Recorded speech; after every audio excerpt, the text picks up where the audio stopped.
Hi there, welcome to a new tutorial. In this tutorial I'm going to show you how to open up SFTP in your Minecraft server to make it easier to access and upload all your Minecraft server folders.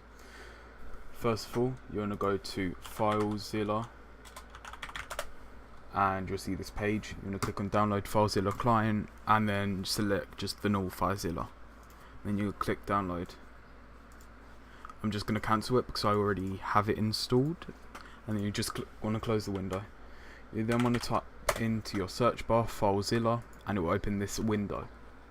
Next, back in the pterodactyl panel, you're going to go on to configuration, SFTP settings, and then you'll see all this information that you need. Username, you want to copy it and put it into username here.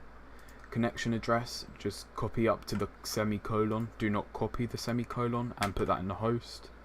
Your port is then whatever it says, and next to the other side of the semicolon, in this case it's 2022, and the password is whatever you selected it to be when you created your pterodactyl panel.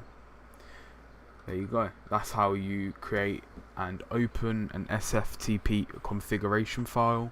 It's a lot easier and a lot better way of uploading your Minecraft plugins and server worlds. It gives you a bigger size, whereas in pterodactyl panel it gives you a maximum of 100 megabytes of upload space, whereas in this you can upload as much as you want as long as it's within Optnode's hosting limits.